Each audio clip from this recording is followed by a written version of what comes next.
My name's Jennifer Fulweiler. I was a lifelong atheist, and I'm now a Christian. I write a blog called Conversion Diary. It's a chronicle of the ups and downs of what it's like to have faith after an entire life of being an atheist.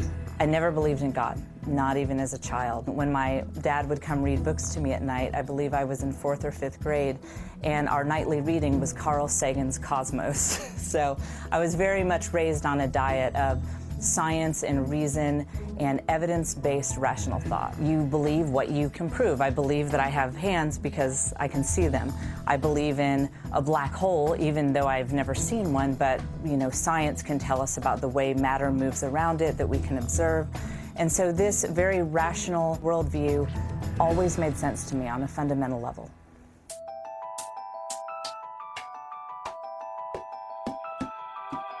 Before I got to the point that I could really start researching faith with an open mind, something had to happen. And for me, that occurred after my first child was born.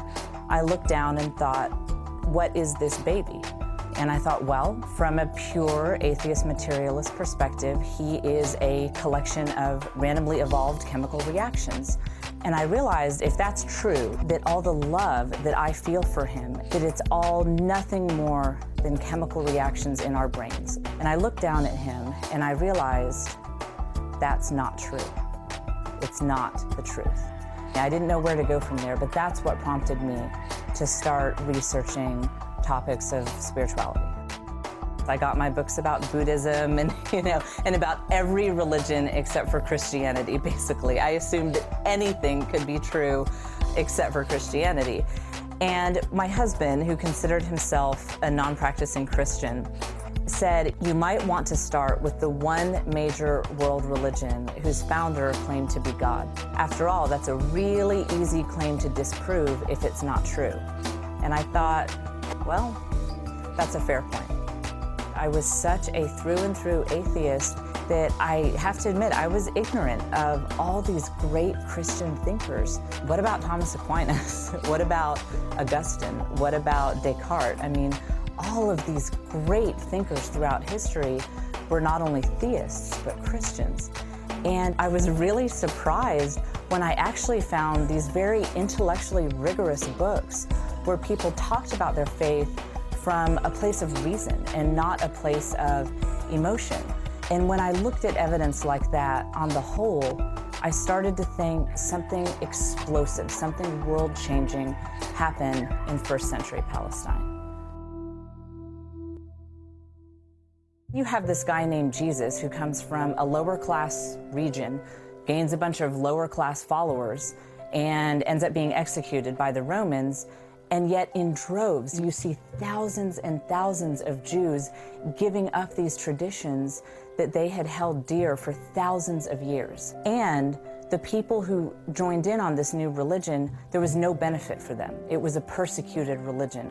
People who joined this religion didn't tend to work out too well. They tended to lose social status and often face death. But I wasn't yet convinced and ready to become a Christian. And so I started a blog.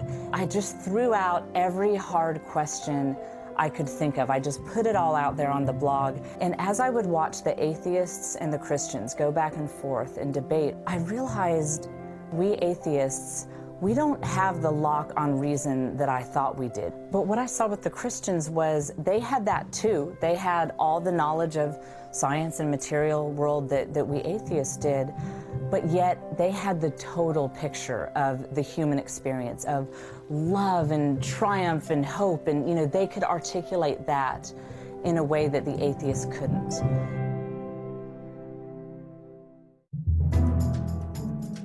It wasn't until after I had made the intellectual decision to become a Christian that I think I finally believed it in my heart. When I set my pride aside and said, okay, I feel like I'm talking to myself, but Jesus, I want a relationship with you. I want to know you, even though I don't know how to go about doing that. This peace entered my life, this joy, the way my whole being was transformed. There was just no question that this is somebody real. I think that not only am I more alive now that I'm a Christian, but I'm so much more intellectually alive. Finally, nothing is off limits. I can ask questions about science, but I can also ask questions about the spiritual world, and I'm free to really seek the truth.